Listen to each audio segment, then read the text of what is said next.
Doctor Brijesh जी। राधे राधे। राधे राधे महाराज जी, आपके चरणों में कोटि कोटि प्रणाम।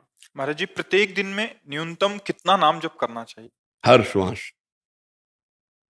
हमारी प्रार्थना है जितना कर पाओ अधिक से अधिक, भगवान की कृपा है, लेकिन लक्ष्य रखना चाहिए हर श्वास। कोई भी श्वास हमारी व्यर्थ न जाए। नाम श्वास दो बिलख चलत हैं, इनको भेद न मुंह को भावे।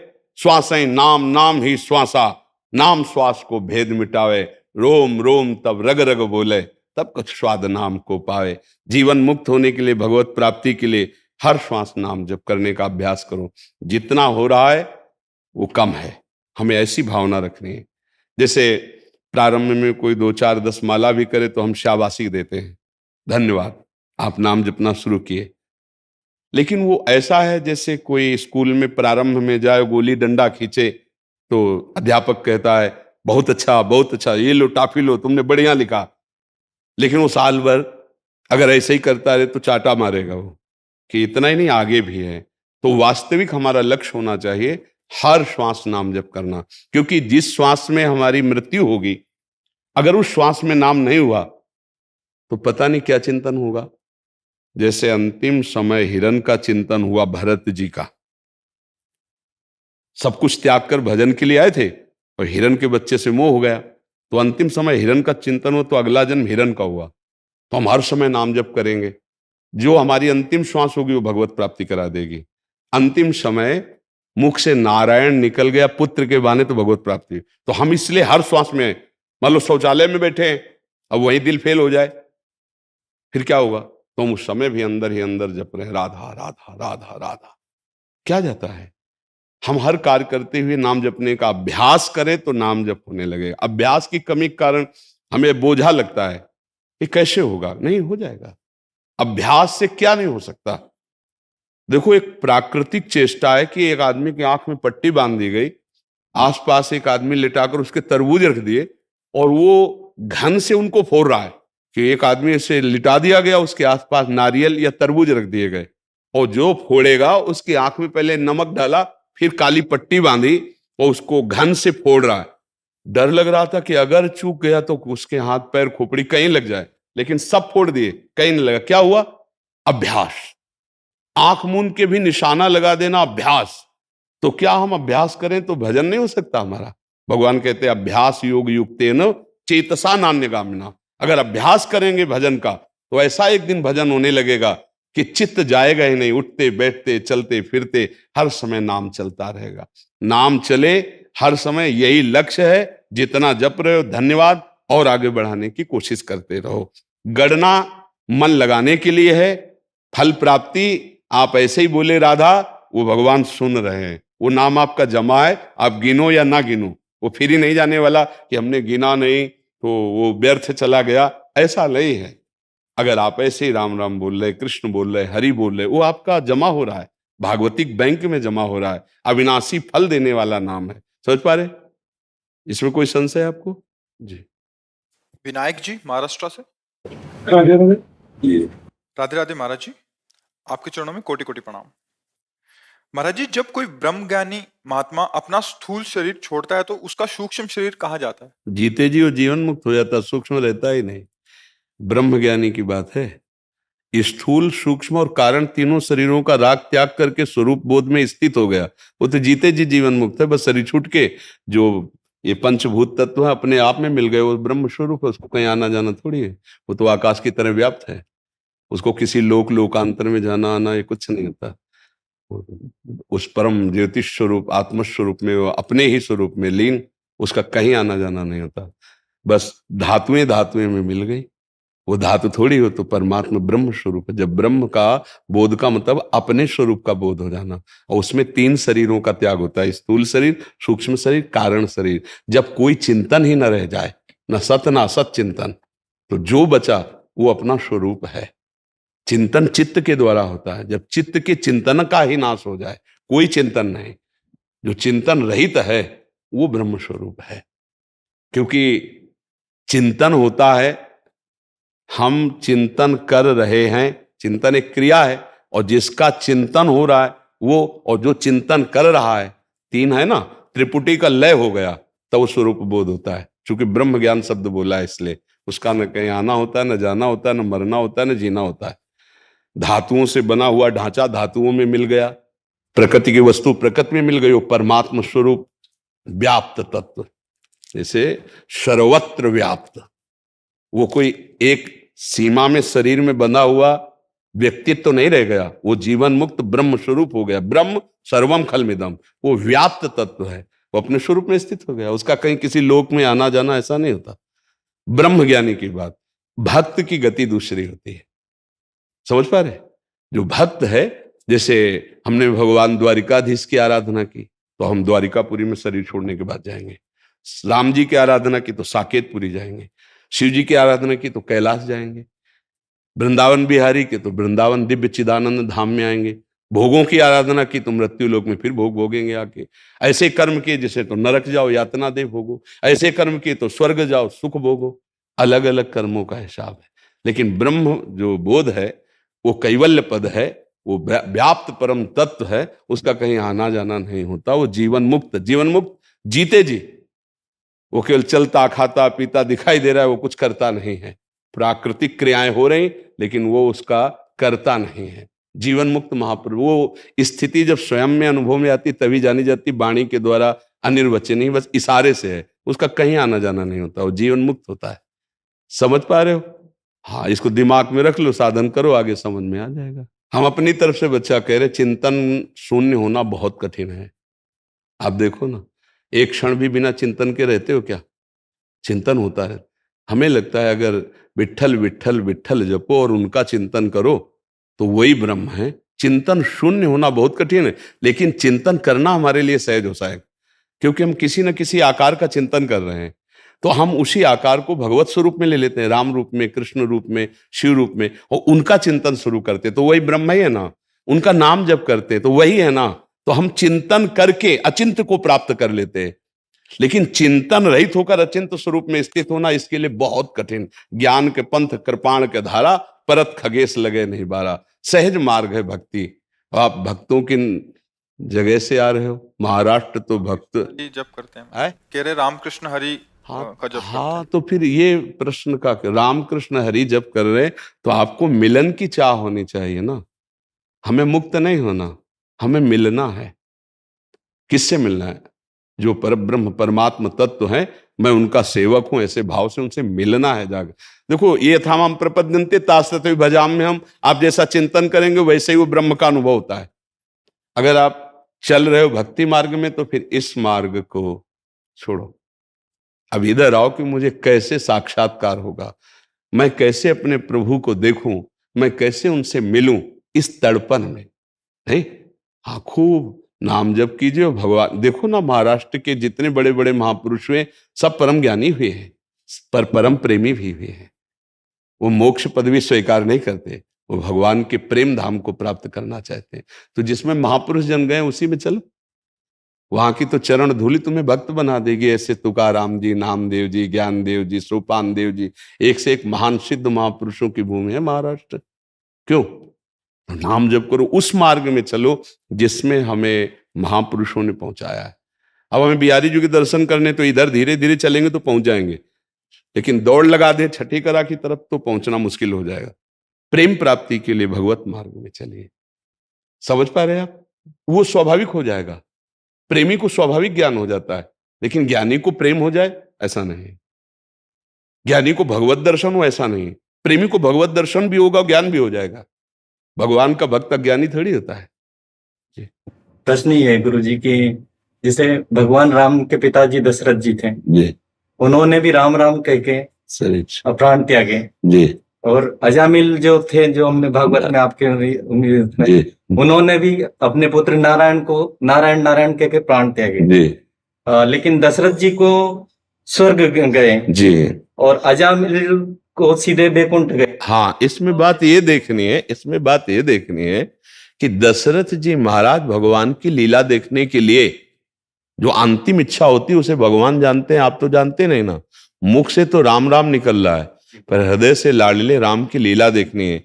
अब अगर वो परम धाम चले गए तो लीला देख नहीं पाएंगे, तो इसलिए स्वर्ग में उनकी बहुत उत्तम व्यवस्था हुई और वहीं से देख रहे हैं। और जब राम जी ने रावण को मारा तब दशरथ जी आए थे ना, हाँ, अपने पुत्र रूप में। इनको पता है कौन है। जेवी दासी ने कहा कि कौशल्या जी ने एक इंद्र नीलमणि जैसे बालक को प्रकट किया है, तो दशरथ जी के आंसू चल पड़े और कहा, जाकर नाम सुनत शुभ होई, मोरे गृह आवा प्रभु सोई, परमानंद पूरी मन राजा, कहा बुलाई बजावहु बाजा। ओहो, मैं जान गया कौन आया है। बोले, जिनका नाम लेने से संपूर्ण भोगों का त्याग हो जाता है, परमानंद की अनुभूति होती, वो भगवान आए।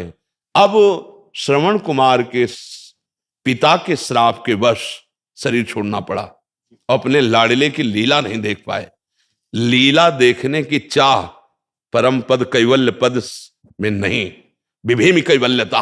मुझे भय लगता है ऐसे परम पद से जो हमारे भगवान की लीला से दूर कर दे। इसलिए स्वर्ग में उत्तम व्यवस्था करके महाराज को पूरी लीला दिखाई गई। और जब रावण वध हो गया तो आए और भगवान का जो आशीर्वाद दिया, भगवान का जो वास्तविक भगवत स्वरूप, उसका दर्शन किया। उसी समय परम पद को प्राप्त हो गए। ध्यान रखना, उसी क्षण परम पद को प्राप्त हो गए।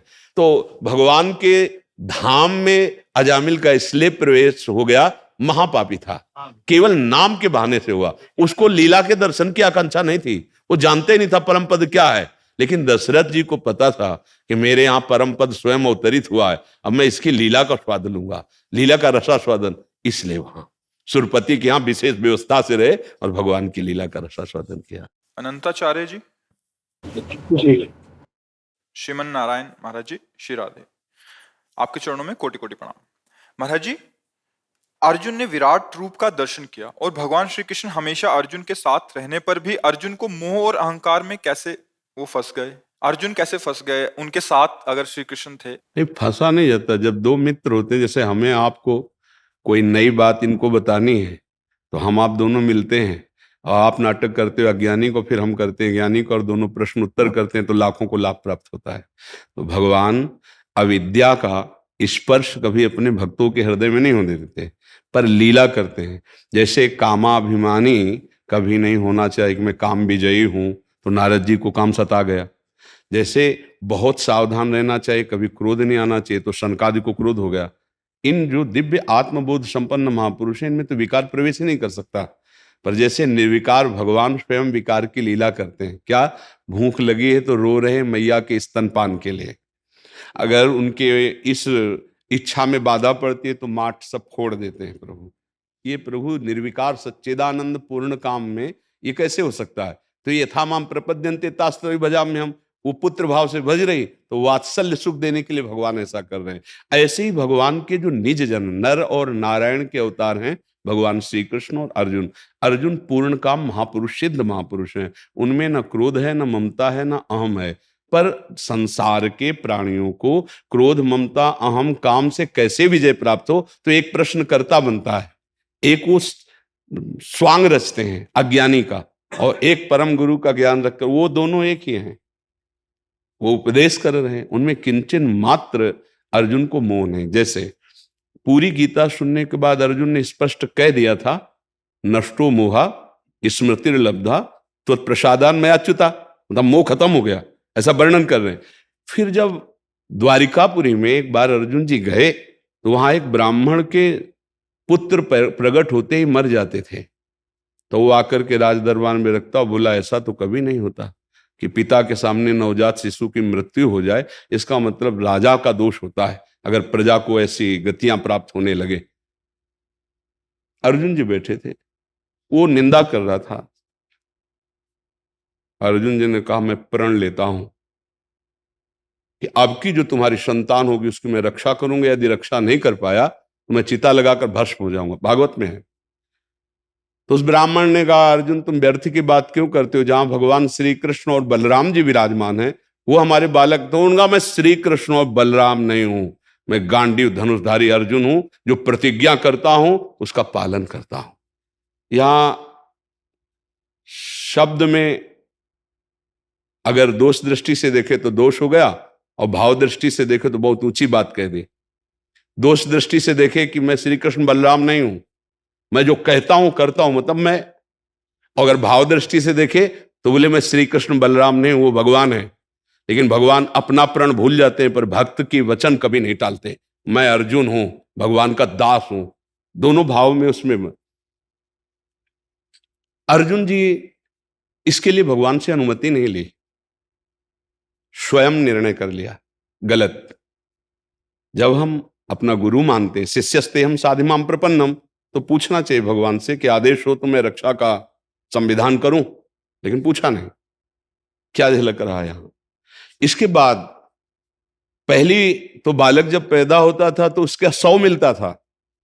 जो अर्जुन के पास आया और कहा प्रसव होने वाला है, आप रक्षा कर लीजिए, तो दिव्यास्त्रों के द्वारा जाल बांध दिया कि वायु भी जाएगी तो अर्जुन की आज्ञा से जाएगी।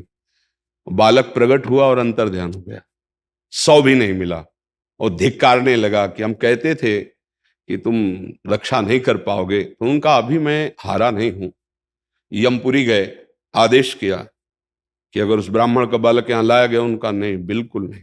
क्योंकि प्रवेश, जैसे यहां भारत में कोई भी विदेश का आएगा तो पास पता है, सरकारी आदमी को पता है कि एक आदमी अमेरिका से आया हुआ है, एक हालैंड से आया, ऐसे पुरियों में है, जैसे यमपुरी है, तो कौन कौन से जीव गए उनका हिसाब किताब ऐसा नहीं कि सब ऐसे जा रहे हैं। बोले वो नहीं आया है, हर लोक में गए जहां तक अर्जुन की पहुंच थी, कहीं नहीं मिला। तब अर्जुन आए और कहा मैं चिता लगाकर भस्म। भगवान ने फिर कहा अर्जुन अभी तुम्हारा बल पूरा प्रयोग नहीं हुआ, तुम्हारा बल तो मैं हूं, चलो मैं दिखाता हूं बालक कहां है। फिर भगवान ऐसी जगह से गए जहां अर्जुन जा ही नहीं सकते थे, जल ही जल, अंधकार ही अंधकार, फिर तेज ही तेज, और वहां गए तो वहां एक श्री कृष्ण आसन पर विराजमान थे। बोले प्रणाम करो, ये भूमा पुरुष है। अर्जुन ने कहा भगवान भी प्रणाम करे। तो उनका हम आप दोनों के दर्शन के लिए इन बालकों का अपहरण कर लिया था, ले जाओ इन बाल। अर्जुन की समझ में नहीं आया कि जो श्री कृष्ण हमारे पास है वो ये भूमा पुरुष कैसे बल करके बैठे हुए। अचिंत महाशक्ति भगवान जिस समय जिसको जैसा चाहे वैसा ही कर देते। अर्जुन में ना मोह है, ना काम है, ना अभिमान है। अर्जुन और भगवान दोनों लीला करके हमें लीलाओं का रसास्वादन, उपदेश का रसास्वादन, सिद्धांतों का रसास्वादन करा रहे। नहीं तो नर नारायण सिद्ध महापुरुष हैं, है ना। आप इनके पूर्व में देखिए तो इनमें संशय कैसे हो सकता है। जैसे नारद जी में काम का जागृत हो जाना, सनकादि में क्रोध का आवेश आ जाना, ये एक विनोद है भगवान का। जैसे जय विजय को संशय हो जाना और सनकादि को रोक देना, तो ये भगवान की लीला का विस्तार करना है। इसलिए ऐसा महापुरुषों के द्वारा होता है। वो निर्दोष ब्रह्म में स्थित महापुरुष है। समझ पा रहे जी। जिज्ञासा ये थी जी कि अर्जुन जैसा तपस्वी जी और ज्ञानी, सशरीर स्वर्ग जाने वाला, जी, और विराट रूप का दर्शन होने के बाद भी अभिमन्यु की मृत्यु होने पर मोह हुआ। आप ये समझो जनक जी जैसे परम ज्ञानी, जब कोई धनुष तोड़ने वाला नहीं मिला तो विलाप करने लगे कि मैं ऐसा, और जान रहे हैं कि ब्रह्म बैठा है। पहले विश्वामित्र जैसे कहा इन्हें विलोकत अति अनुरागा और बरबस ब्रह्म सुखई मन त्यागा। क्या ये वही है जिनका मैं, तो बोले हाँ सही पहचाना। फिर राम जी ने इशारे से कहा, उनका दशरथ जी के पुत्र है। मैं क्या नहीं जानते थे कि साक्षात ब्रह्म राम जी बैठे, पर क्या कह रहे, मैं ऐसा अगर जानता कि पृथ्वी वीरों से विहीन है और मेरी सिया कुंवारी रह जाएगी, कभी संकल्प ही ऐसा नहीं करता। और विलाप कर रहे थे। कौन? जो सुखदेव जी के गुरु हैं, परम ज्ञानी हैं। देखो जब स्वांग मिलता है तो उसको यथेष्ट किया जाता है, वैसे ही किया जाता है। ये ज्ञानी महापुरुष जन ये स्वांग कर रहे हैं। हाँ, हम स्वांग नहीं कर रहे, हम सत्यता मानकर संसार में बिलस रहे हैं और वो स्वांग कर रहे हैं। जीवन मुक्त महापुरुष भी एक अज्ञानी का स्वांग करके लीला को प्रकाशित करते हैं। ये स्वांग है मायाकृत। जैसे भगवान सच्चिदानंद सौंदर्य माधुर्य निधि मत्स्य रूप धारण करते हैं, कच्छप रूप धारण करते हैं, वाराह रूप धारण करते हैं, चराचर जगत रूप धारण करते हैं। समझ रहे हो ना। वही आप में, वही आप में, वही अज्ञानी, वही पापी का नाटक और वही पुण्यात्मा महात्मा का नाटक, वही शिष्य का नाटक, वही गुरु का नाटक, सब नाटक। मत्ता परतरम नान्यत किंचिदस्ति धनंजय। वो अगर लीला करना चाहते हैं अपने आप से, तो हमको फिर ये नहीं देखना है कि उनमें ये कैसे आ गया, क्योंकि वही है। देखो, जो काम महापाप कराने वाला है वही भगवान का पुत्र बनता है, प्रद्युम्न अवतार है नहीं? महापाप होता है ना इससे, जिसको गीता में कह रहे हैं ज्ञानियों का नित्य बैरी है, मारो कभी ना अघाने वाला महापापमा, ये महापापी है। वही कौन है? प्रद्युम्न अवतार कौन? साक्षात कामदेव यही महाराज हैं। अपने आप से अपने आप में खेल रहे हैं, पर हम लोग अपने आप को भूल करके देहाभिमान में विचरण करते हुए इसे सत्य मान रहे हैं। अब उसको मिटाने के लिए वो एक अज्ञानी और एक परम ज्ञानी का स्वरूप धारण करते हैं और उपदेश दे रहे हैं। ना अर्जुन में मोह है, ना ममता है, किंचन मात्र, पहले भी नहीं है, पहले भी नहीं है और बाद में भी नहीं है। लेकिन वो चाहें तो बड़े बड़े ज्ञानियों के हृदय में तत्काल क्षोभ पैदा कर दें, इसीलिए उनका नाम भगवान है। जैसे भगवान शंकर में कभी मोह जागृत हो सकता है क्या? वंदे बोधमयम नित्यम गुरुम शंकर रूपिणम, समस्त ज्ञानियों के गुरु भगवान शंकर। लेकिन महाराज भागवत में पढ़ना, मोहिनी अवतार का जब दर्शन किया, ये भगवान शंकर में नहीं है, पर ये भगवान की प्रचंड लीला का स्वरूप दिखाया, आकर्षण का। तो भगवान की लीलाएं पढ़ करके भक्तजन आह्लादित होते हैं, उनमें हम संशय नहीं करते हैं, क्योंकि वो जिसको जो स्वांग देते हैं वो पक्का वैसे निभाएगा। प्रभु आज्ञा जेहि का जस आही, सोते भांति रहे सुख लाई। भगवान आज्ञा कर दिए, तुम अज्ञानी का रोल करो और हम इस महान सुखमय उपदेश को प्रकट करना चाहते हैं, तो अज्ञानी बनकर के वो लीला करते हैं, यद्यपि अज्ञानी नहीं है। समझ रहे ना? क्योंकि भगवान का जिनके हृदय में एक बार बोध हो जाता है, अज्ञान का वहां किंचन मात्र प्रवेश नहीं होता। नहीं स्वात्मा रामम विषय मृग तृष्णाम भ्रमेति, ये विषय मृग तृष्णा भ्रमित नहीं कर सकते। जो शरीर का राग है, जो मोह है, ये तो अज्ञानी में होता है। अब अगर शरीर राग की तरफ हम दृष्टि अज्ञान की दशा में कहते हैं, तो अर्जुन जैसा परम धैर्यवान, देखिए स्वर्ग में जब अर्जुन जी गए तो सभा में उर्वशी जी मोहित हो गई अर्जुन जी को देख के, और अर्जुन जी ने उर्वशी जी को बड़ी एकाग्रता से देखा। ये देवराज इंद्र देख रहे थे। देवराज इंद्र सभा संपन्न होने के बाद गंधर्व को बुलाया, गंधर्वराज को, और कहा उर्वशी को अर्जुन की सेवा में भेजा जाए। तो भगवान नारायण की जंघा से प्रकट हुई ऐसी सुंदरी कि उनके बराबर कोई स्वर्ग में सुंदर नहीं। उर्वशी जी वायु मार्ग से जाती हैं और ऐसा स्वरूप उर्वशी जी का कि बड़े बड़े ऋषि मुनि मोहित हो जाए केवल देख करके। काम भी मोहित हो गया था नर नारायण को मोहित करने, तो काम भी मोहित हो गया था जब उर्वशी जी की रचना की, जाओ तुम क्या मोहित करोगे, ले जाओ, तुम्हारे स्वर्ग की शोभा बनेगी। उर्वशी जी अर्जुन जी, धैर्य की बात बता रहा हूं, ज्ञान की धरा की बात बता रहा हूं, अर्जुन जी के पास गई। अर्जुन जी ने घुटने टेक कर प्रणाम किया। आग लग गई उन, क्योंकि वो दूसरे भाव से गई थी। उनका तुमने प्रणाम क्यों किया? बोले आप मां कुंती के समान हमारी बंदनी हो, ऐसे शब्द भी उच्चारण मत करना, क्योंकि मैं देवराज इंद्र की आज्ञा से तुम्हारी सेवा में उपस्थित हुई हूं। तो तुम क्यों देख रहे थे सभा में हमारी तरफ? बोले देख रहा था कि हमारे पूर्वजों की उत्पत्ति आपसे ही हुई है, तो आप हमारी मां के समान पूजनीय है, इसलिए देख रहा था।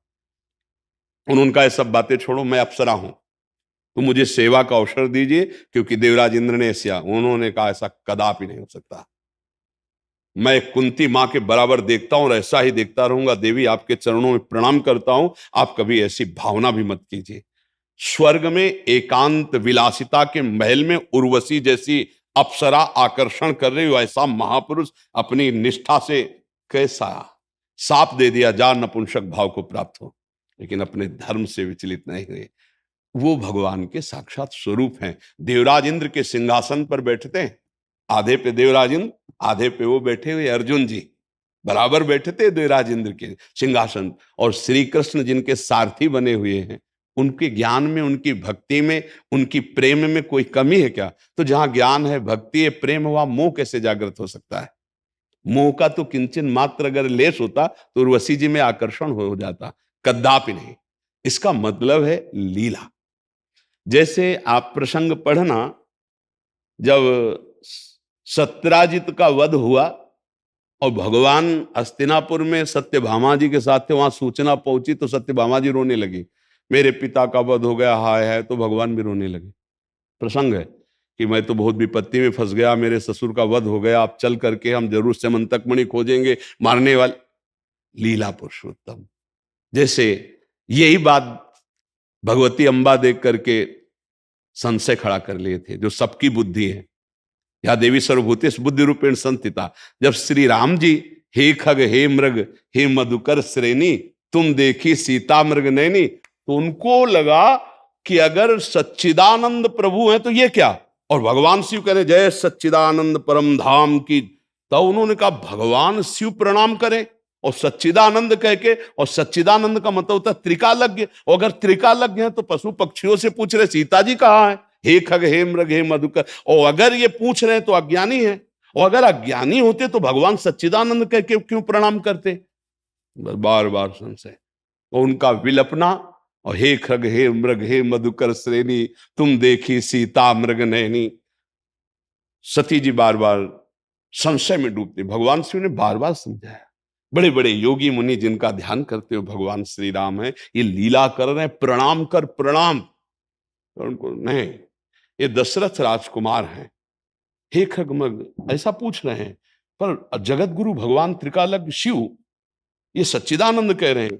अगर भगवान है तो त्रिकालज्ञ होना चाहिए, और अगर त्रिकालज्ञ नहीं तो भगवान कैसे प्रणाम कर रहे हैं। असंशय मन भयो अपा। भगवान शिव ने समझाया, जो नहीं समझ में आया तब कहा जाओ परीक्षा ले लो जाकर के, तुम्हारे मन जो अति संदेहु तो किन जाय परीक्षा ले हो। उन्होंने सोचा सीता जी की खोज कर अगर सीता बन जाऊं तो क्षण में बात पकड़ में आ जाएगी। तो लताओं की ओट से सीता जी बन के निकली, जे ही निकली तो कहा दशरथ पुत्र श्री राम आपको प्रणाम करता है, हे मां वृषभध्वज भगवान शिव कहां है। होश उड़ गए, मतलब ये है सीता, ऐसे नहीं। देखते ही कहा दशरथ नंदन राम आपको प्रणाम करता है, हे माता जिनकी ध्वजा में धर्म है उनको छोड़कर ये धर्महीन बात कैसे हो गई। इशारा यही किया कि वृषभध्वज भगवान शिव को छोड़कर आप ऐसे, अर्थात धर्म को त्याग कर ऐसा रूप कैसे धारण किया। अब तो घबरा गई सती जी, अरे ये तो सच्चिदानंद है। तत्काल आंख मूंद के आप तो सब ब्रह्माकार वृत्ति, जिधर देखे सिया राम लखन सिया राम सिया, आंख मूंद के भगवान शिव के पास गए। भगवान ने कहा परीक्षा ले ली, झूठ बोली। सोचो, आप विचार करो, भगवान की जब लीला का प्रादुर्भाव होना होता है तो ज्ञान समुद्र भगवान शिव जी को जानती नहीं, त्रिकालज्ञ हैं, तो उनसे झूठ बोलना किसको, सबकी बुद्धि की अधिष्ठात्री देवी अम्बा कहती कछु न परीक्षा लीन गोसाई और कीन प्रणाम तुम्हा। जैसे आपने कहा था सच्चिदानंद परधाम के जो प्रणाम किया था, वैसे ही जाके प्रणाम कर। भगवान शिव ने कहा मेरे समझाने से तो संशय नहीं गया, वहां जाके आप केवल प्रणाम करके आ गए, ऐसा हो नहीं सकता। तब देखो शंकर धरि ध्याना सती जो चरित कीन सब जाना, तो शिव संकल्प कीन मन माही यही तन भेंट सती अब नाही। जाओ मैं तुम्हारा त्याग करता हूं, अर्धांग में कभी नहीं विराजमान। सन्मुख शंकर आसन दीन्हा, माता का आसन सन्मुख होता, विराजो। फिर इसी के बाद जाके शरीर त्याग। तो ये अब बताओ, सती जी ज्ञान समुद्र है, जितनी भी बुद्धि है त्रिभुवन में उस सबकी अधिष्ठात्री देवी है, या देवी सर्वभूतेष बुद्धि रूपेश, और भगवान शंकर ज्ञान समुद्र है। भगवान की बात पर माता जी को विश्वास नहीं होता, माता जी जाकर परीक्षा लेते, राम जी पर विश्वास नहीं होता। ये क्या है? लीला, भगवान की लीला। वहां हम अगर दोष देखेंगे कि सती जी को अज्ञान हो गया तो फिर गड़बड़ हो जाएगा। वहां लीला होनी है भगवान की, वहां दक्ष के अभिमान का नाश होना है। लीला का मूल उठता है और विस्तार उसको, तो भगवान और अर्जुन जी में किंचन मात्र भेद नहीं है। वो दोनों लीला करके हमें गीता उपदेश ज्ञान का देते हैं। और एक बात और बताते हैं कि चाहे जितने ज्ञानी हो होश में रहना, नहीं तो हमारी माया यहां भी थप्पड़ जा सकती है। ये बात समझ लो, इतना भगवान इशारा करते हैं कि चाहे जो कुछ हो, जितने हो, रहना थोड़ा होश ही में, नहीं तो ये हमारी प्रचंड माया दैवी है, सा गुणमयी मम माया नृत्या। भगवान शंकर ऐसे मुस्कुरा रहे थे तो पार्वती जी ने पूछा दूसरे अवतार के लिए, प्रभु बहुत मुस्कुराया, आज जो आपका आनंद में स्वरूप देख रहे, जरूर कोई विशेष बात। बोले मेरे भगवान ने एक नवीन अवतार धारण किया छल करने के लिए, मोहिनी अवतार। तो बोले प्रभु हम भी दर्शन करना चाहते हैं। चलो, पार्षदों के सहित आए भगवान हरि के धाम। भगवान ने स्वागत किया, आओ प्रभु विराजो, सेवा बताइए। तो कहा प्रभु आपके मोहिनी अवतार का दर्शन करना चाहती पार्वती जी, हमारी भी इच्छा है कि प्रगट में दर्शन करें। कहा देखो प्रभु उस अवतार की बात तो मत करो, वो तो समुद्र मंथन का अमृत छीनने के लिए मैंने मोहन अवतार, जिससे हम सबको मोहित कर सके, आप योगियों के लिए वो ठीक नहीं। तो नहीं प्रभु, जो जो अवतार हुआ सो हमने देखा है। बोले प्रभु हठ मत करो। बोले नहीं प्रभु दर्शन करना है। सामने से गायब हो गए प्रभु, अंतर ध्यान हो गए। अब अचानक अंतर ध्यान, तो दृष्टि जाएगी ना इधर उधर। दृष्टि गई तो देखा लताओं की आड़ से एक गेंद ऐसे उछालते हुए वो सुंदर रूप। भूल गए कि अभी हमने भगवान से ही कहा था मोहिनी रूप दिखाना। माता भी पार्षद भी एकटक भगवान शिव दौड़ पड़े। भगवान हरि मुस्कुराते हुए कटाक्ष, आपस का विरोध है, दोनों एक ही तो है। कटा और इतना अंतर है कि एक हाथ से ज्यादा दूर ना हो, क्योंकि एक हाथ से दूर होगा तो परम ज्ञानी तुरंत बोध हो जाए। आखिरकार ऐसी जगह से दौड़ रहे थे जहां पद्मासन लगाए ऋषि लोग बैठे थे ना, ये भैया योगिंद्रो मुनिंद्रो के गुरु है ये, और किस रूप में दौड़ रहे हैं, आगे आगे भगवान मोहिनी रूप में, पीछे से भगवान शंकर। फिर ये लीला, क्या भगवान शंकर को मोह सकता है?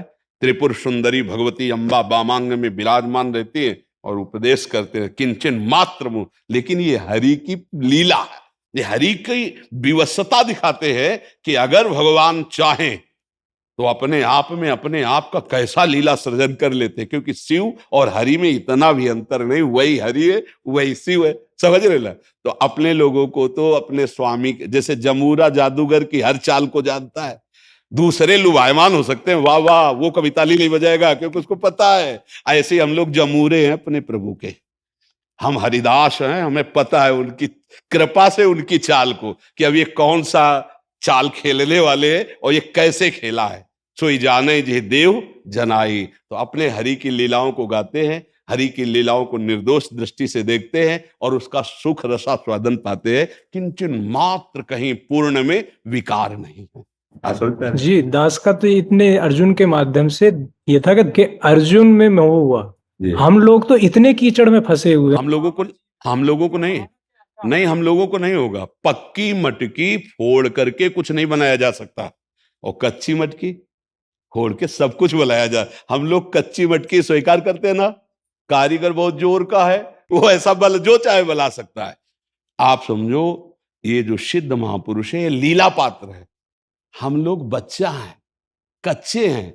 हम लोग मोह ममता और काम क्रोध ये तो सब है ही है, पर हमको हरि ने पकड़ लिया है। तो उनमें लीला के लिए मोह हो सकता है, लेकिन अपने में लीला के भी लिए नहीं होगा, क्योंकि हम कच्ची मटके हैं, हमारी सामर्थ्य नहीं। तो करो सदा तिनके रखवारी, जिमें बालक राखे महतारी। ये बिल्कुल पक्का समझ लीजिए कि जो उनमें हो गया वो आप में नहीं हो सकता, यदि आप सच्चे भाव से हरि के आश्रित है। और अगर वो करना चाहेंगे तो इतना बल दे देंगे कि आप उनकी लीला के एक पात्र बन जाएंगे, फिर बात अलग है। अपने को डरना नहीं है, अपने स्वामी के स्वभाव को जानना है। उमा राम स्वभाव जे जाना, ताई भजन तज भावना। अब हमारी कोई कर्तव्य या जिम्मेवारी नहीं रह गई, ध्यान रखना। शरणागति, इसीलिए हम प्राय आश्रय तत्व पर बोलते, शरणागति पर ज्यादा बोलते हैं, कि जब हम शरण में हैं, आश्रित हैं, तो अब जैसा हमें नचाए वो नचा ले। जोई जोई प्यारो करे, सोई मोहि भावे, अब मुझे चिंता नहीं। अगर मुझे कामी देखकर आपको मुस्कुराहट होती है तो प्रभु कभी निष्कामी मत बनाना। मुझे नीच देखकर आपको सुख मिलता है तो मुझे सदैव नीच रखना। आप जिसमें राजी हो उसमें हम राजी हैं। इस तरह से हम शरण में होते हैं। और जब एक भृंगी कीड़ा दूसरे कीड़े को अपने भय से चिंतन कराकर बिना शरीर त्यागे भृंगी बना सकता है, तो मेरे भगवान मुझे अपना दास क्यों नहीं बना सकते, निर्विकार क्यों नहीं बना सकते? मुझे बिल्कुल मस्त रहना है। लोहे में कोई सामर्थ्य नहीं कि वो मुकुट बन के माथे पे बैठ जाए, पारसमणि छू गई सोना बन गया, मुकुट बन गया। हमें गुरुदेव ने नाम रूपी पारसमणि छुआ दी, राधा राधा राधा राधा। अब हमें कोई चिंता नहीं करनी, हम जैसे हैं अपने प्रभु के हैं, और प्रभु का स्वभाव ऐसा है कि जो नर होए चराचर द्रोही, आवे सभय शरण तक मोही, तो तज छल कपट मोह मद माना। आप कह रहे हैं करो सत्य ते ही साधु जब वो साधु बनाना चाहते तो हम असाधु कैसे रह जाएंगे? हम उन्हीं के हैं, हम कभी नहीं बन सकते, हम कभी नहीं बन सकते। और वो बनाना चाहते हैं तो हम कभी बिगड़ नहीं सकते, ये भी बात समझ लो। हाँ, उन्हीं के बनाए, मेरे बनाए ना बनेगी कोटि कलप लो, आपके बनाए बनेगी पल पाओ। पक्का समझो मेरे स्वामी बहुत करुणामय है। भक्त कब भ्रष्ट होता है? जब उसमें साधना का अभिमान होता है। ध्यान रखना, भक्त को अगर कहीं पतन होता है तो उसका कारण उसका अभिमान होता है। यद्यपि सर्वनाश नहीं हो पाएगा, पर उसको घुटने टेकने पड़ेंगे, उसको एक बार मुंह की खानी पड़ेगी, और एक बार मुंह की खा के उसे रोना पड़ेगा, प्रभु बचा लो, तब कहेंगे आ जाओ। कीन हो इस कबहू अभिमाना, सुख हो अंचह कृपा निधाना। नहीं तो पक्का समझ लो, सीम की चाप सके को तासु, बड़ रखवार रमापति जासु। भगवान अपने भक्त की रक्षा करते हैं, कभी उसे भ्रष्ट नहीं होने देते। पर अगर उसे अभिमान है, साधन का अभिमान या किसी तरह का, तो उस अभिमान का ऑपरेशन करने के लिए फिर कोई लीला होगी ऐसी जो बहुत ही कड़वी होगी, और उसके बाद उसकी जो उन्नति होगी अध्यात्म की, वो बहुत ऊंचाई की होगी। प्रायः भक्तों के जीवन में ऐसा ही पाया गया। तो कुछ अभिमान ऐसा होता है जो समझाने से नहीं जाता, पीटने से जाता है। कुछ ऐसा होता है ना, वो फिर उस गली में ले जाओगे, उस गली में ले जाओगे जिसमें पिटाई करवा देंगे हरी, बड़े लीला बिहारी है। इसलिए मुझे लगता है ऐसे रहो, अस्पताल बहुत बढ़िया है, डॉक्टर एक से एक है, ऑपरेशन बढ़िया हो जाएगा कोई अपने को परेशानी नहीं। हमारे कल्याण में अब संशय नहीं। पहली बात तो ये समझ लो, हम अपने लिए नहीं कह रहे, हम अपने सबके लिए कह रहे हैं। एक बात अगर पकड़ लो जो है, कोई जोड़ना नहीं है, हम भगवान के हैं कि नहीं, ये पक्की बात बताओ। भगवान कह रहे ममई वांसो, गीता जी में बोला ना ममई वांसो, आप भगवान के अंश हैं कि नहीं? बच्चा है ना भगवान के, भाई इसे बोल दो, आप भी बोल दो मैं आपका। भगवान जब कह रहे ममई वांसो, तू मेरा, हमसे भूल हो रही, हम इधर बोल रहे हैं सब मेरा, लेकिन भगवान के लिए नहीं बोल रहे मेरा। बस यही गलती अगर सुधार ले एक बात, कि श्री भगवान मेरे और मैं भगवान का, अब उन्नति जो होगी अध्यात्म की, आप देखते जाना। उनका नाम जप करो, उनके आश्रित रहो, परम मंगल। उनका ऐसा करुणामय स्वभाव, ऐसा दयालु, घोर वैश्यागामी भगवत प्राप्त हो गए, नीच आचरण हिंसा करने वाले ब्रह्म ऋषि बन गए, केवल भगवान का आश्रय, उनके नाम का जप। यार हम लोग क्यों नहीं हो सकते? गलतियां हो सकती हैं हमसे, पाप हो सकते हैं हमसे, क्या हम भगवान को प्राप्त नहीं कर सकते? क्या हम पाप को मिटा नहीं सकते? क्या हम अपना मंगल नहीं कर सकते?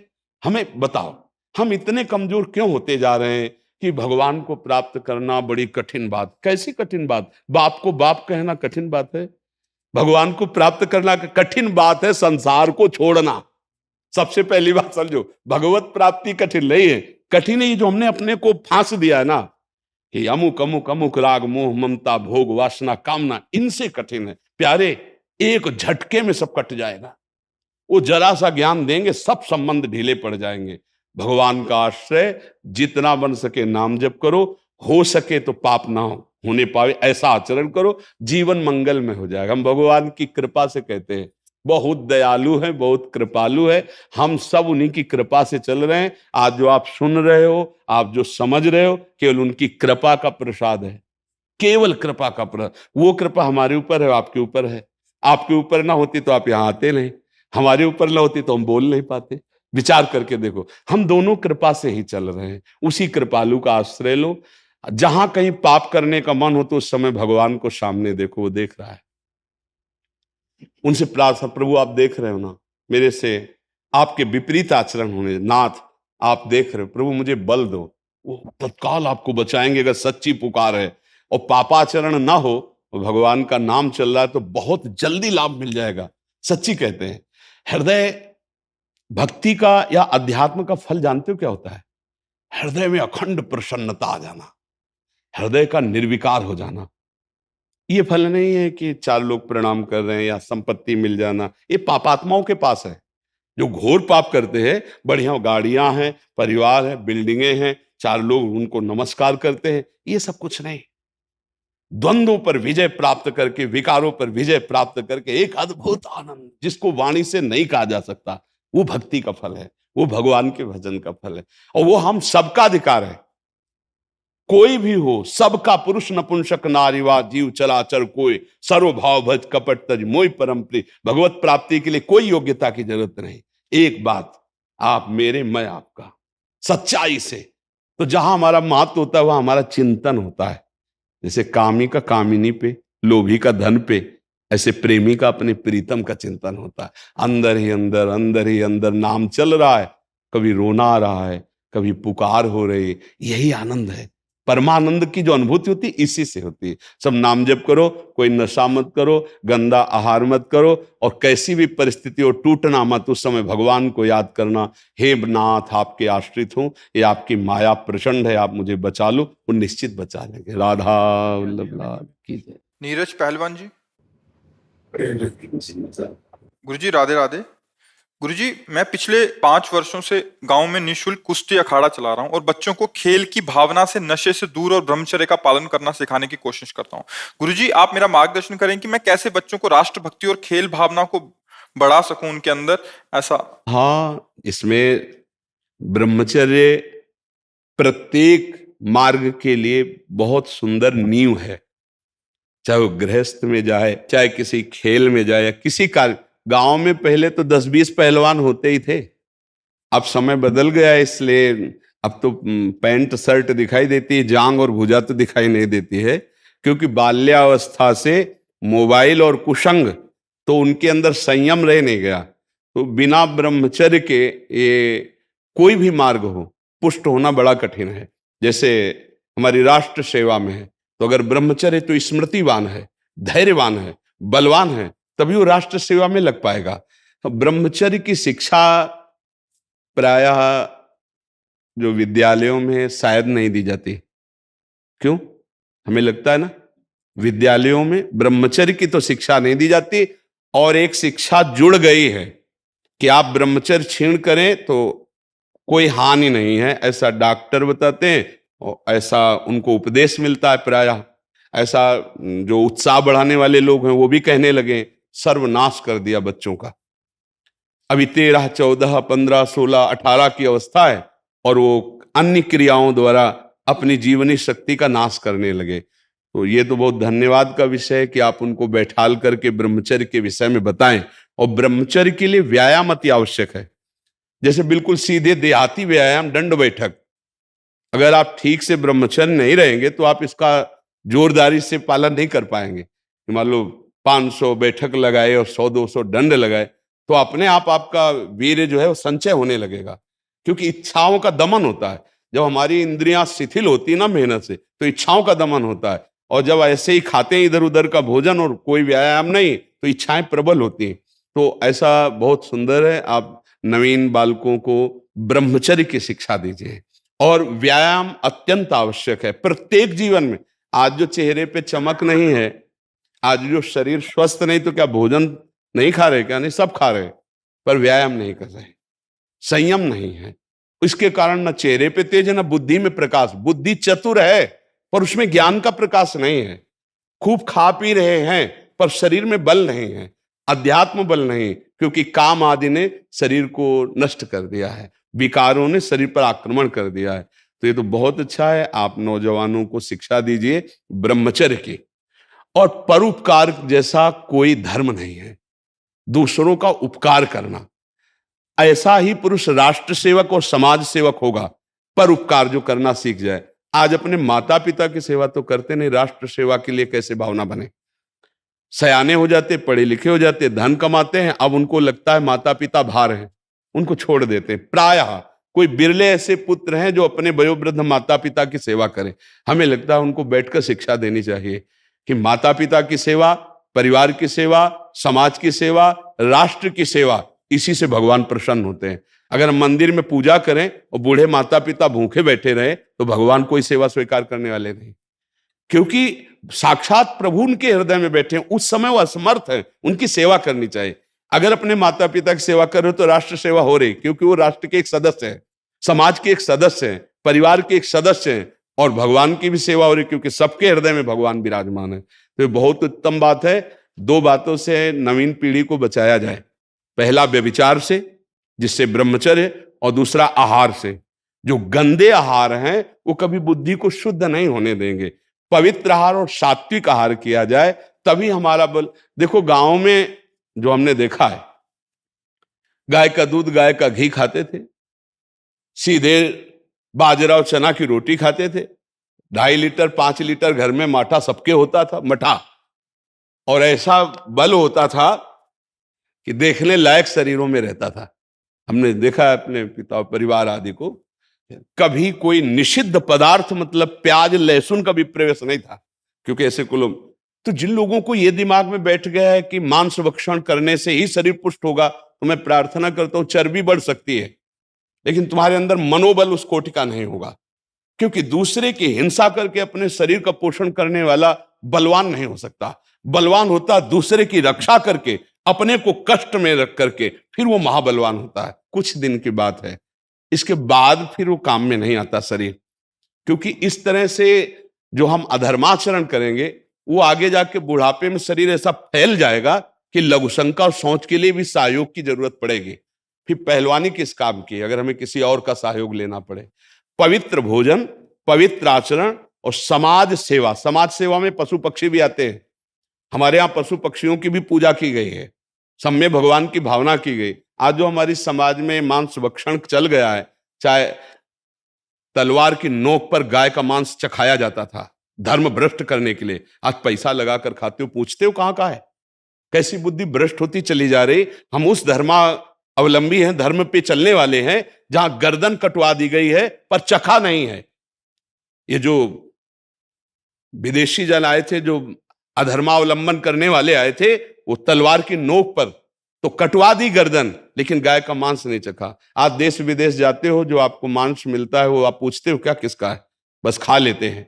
तो हमें लगता है कि इससे हम बचें, दूसरे जीवों की हिंसा से बचें। अब हमारे पास तो उत्तर यही होगा, दूसरे जीवों की हिंसा से बचें, मदिरापान से बचें, व्यभिचार से बचें, माता पिता परिवार की सेवा की भावना रखें और व्यायाम आदि करके अपने शरीर को पुष्ट रखें, तो राष्ट्र सेवा समाज सेवा सब होगी।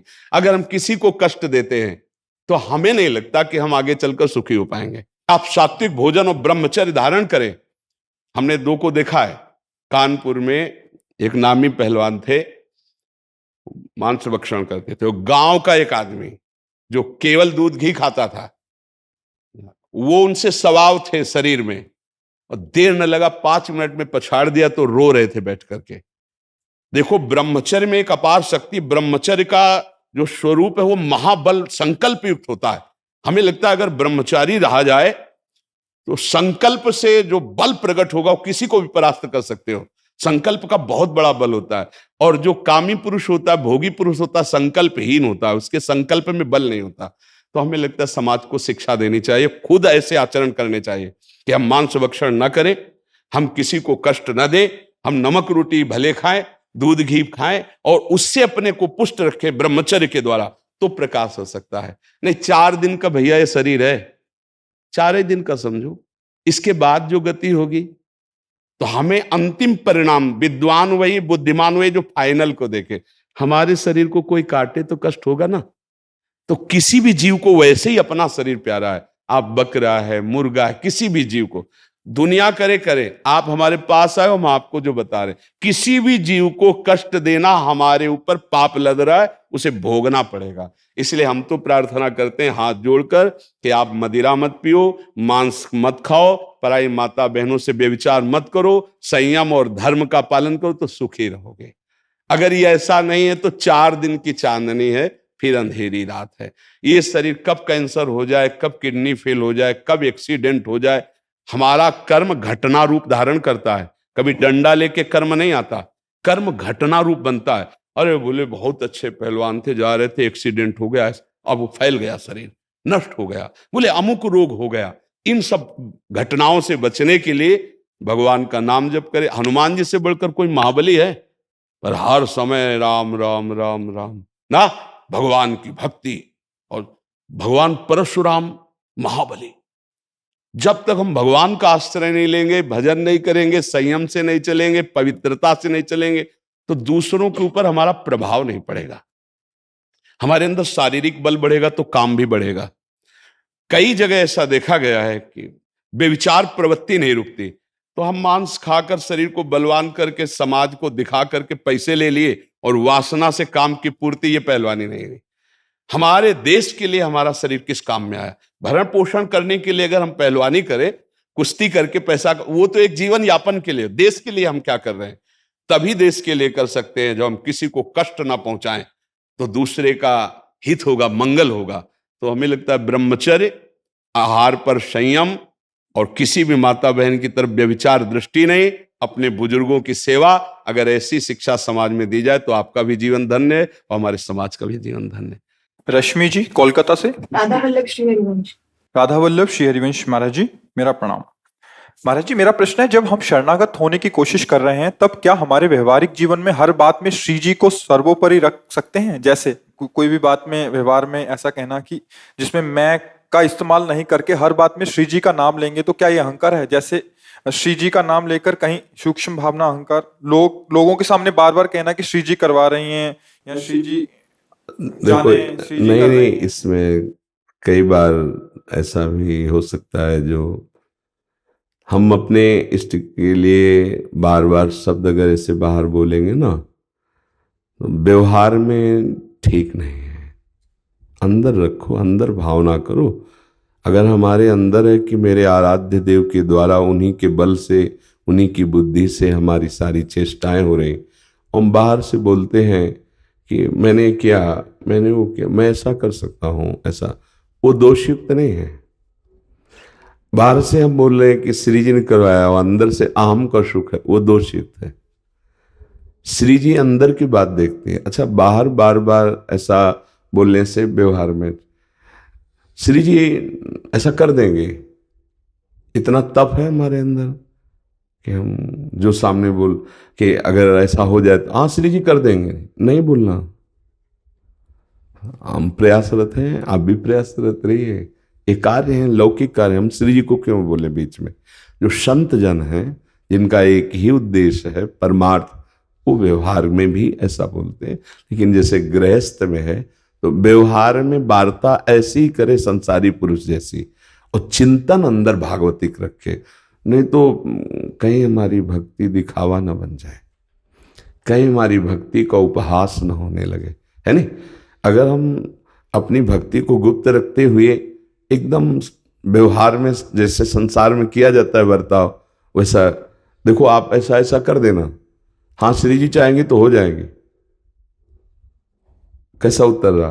जैसे हम कह रहे हैं आपसे कि आपको ऐसा ऐसा करना है, हाँ श्री जी चाहेंगे तो हो जाएगा, कैसा रहेगा? नहीं नहीं जी, तो हमने कहा था कि ऐसा हो जाए, आपने ऐसा किया नहीं, प्रयास तो किया और प्रयास करेंगे ऐसा हो जाए।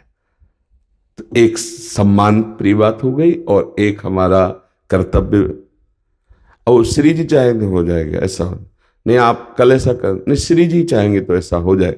ये विरक्त वैरागियों के लिए ठीक। गृहस्थ व्यवहार, पति कह रहा आप ऐसा कर दीजिए, श्री जी चाहेंगे तो ऐसा नहीं, चिड़ मच जाएगी उसको, और श्री जी के प्रति भी भावना उसकी हीन हो जाए। हर बात को आप उसमें टाल देते हैं, हर बात को उस पर जोड़, ये हर बात अंदर से जोड़ लें।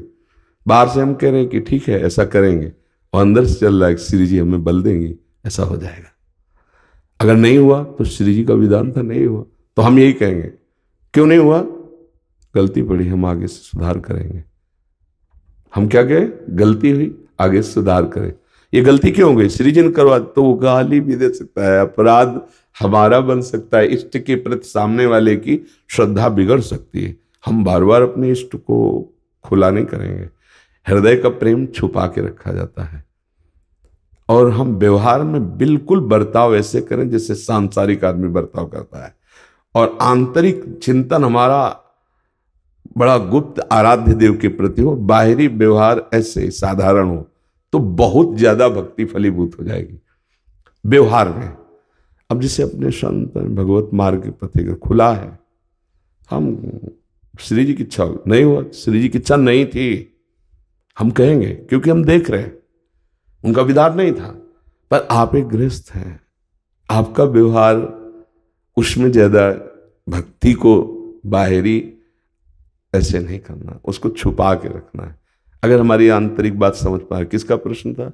हाँ, अगर आप समझ पा रहे हो तो बाहरी भक्ति का दिखावा संसार में, गृहस्थी में थोड़ा बाधा खड़ी कर देगा। आंतरिक राधा राधा जप रहे, बाहर से बिल्कुल वैसे ही सब सेवा करें। कई बार जो माताएं बहनें शरणागत हैं, तिलक कंठी सेवा विराजमान किए, तो उनको कहा है कि यदि आप सुबह मंगला सेवा करने के लिए बैठे हैं, पति को ऑफिस जाना है, बच्चे को स्कूल जाना है, आप तीनों सेवाओं में प्रधानता ना पे की। प्रधानता क्या है? पहले श्री जी की मंगला करनी, या पति को ऑफिस भेजना है, या बच्चे के लिए स्कूल। तो आप विरक्त नहीं, आप गृहस्थ हैं, तो आपकी प्रधान सेवा आ गई पति पुत्र की। पहले आप फटाफट रसोई तैयार कीजिए और उसको पैक करके उसे राधा राधा, आप अपने जब छुट्टी हो तो आप पहले बच्चे को स्कूल भेजा। अब जब फुर्सत मिल गई तो पर्दा खोला, श्री जी को फिर आनंद से दुलारे कांत में कर। अब उनको ऑफिस जाना, उसको स्कूल जाना, तुम पर्दा खोल के आरती पूजा के लिए, तो किसी दिन वो नाराज होगा, तुम्हारी श्री जी की भी अवहेलना कर देगा, तुम्हारी भी अवहेलना। तो ये चूक हो जाती है गृहस्थी में। जब कोई आ गया उसकी सेवा करनी, तो श्री जी की सेवा रोक दें, हमारी श्री जी है, हम पहले उसकी सेवा करें। जब वो चला गया एकांत में बैठ के, फिर हम भजन साधन श्री जी का सेवन। अब क्या होता है कि त्रुटि ये हो जाती है कि जब उस समय जरूरत थी कि पति पुत्र आदि की सेवा करे तो श्री जी की, और जब चले गए तब खाली समय में टीवी, खाली समय में, हाँ, तो ये सब बातें भक्ति में संभालनी है।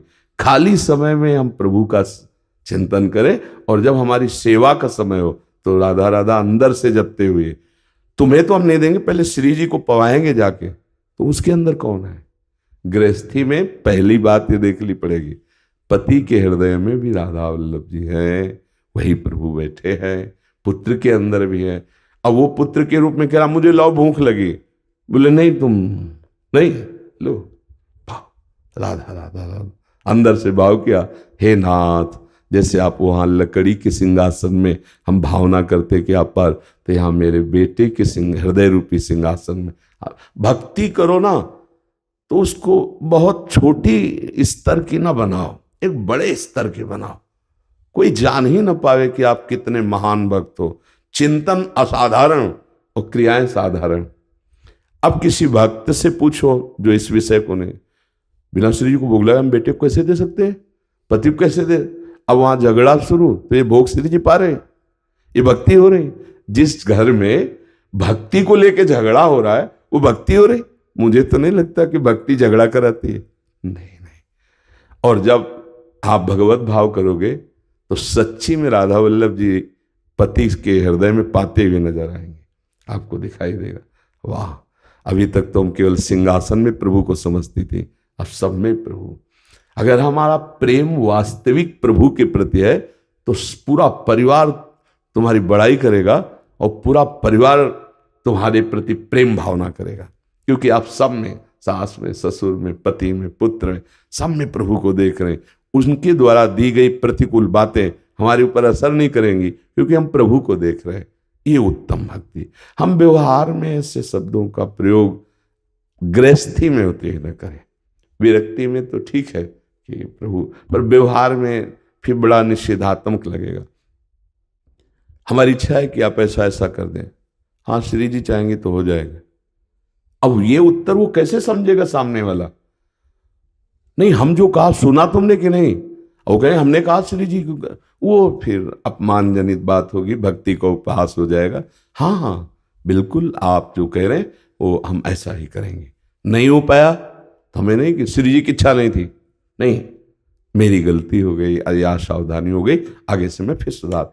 ऐसे शब्दों में क्या दलिद्रता, कंजूसी शब्दों में। इतने मृदु शब्द बोलो, इतने सजा के बोलो, सामने वाले को सुख प्रदान करे, तभी तो भगत है। परुख वचन, कठोर वचन, दुख देने वाले वचन, तो वो अच्छा नहीं होता। तो हमें लगता है ऐसा सुधार पूर्वक हम चले कि हमारी गृहस्थी में किसी को पता भी न चले कि हम किस भाव के हैं,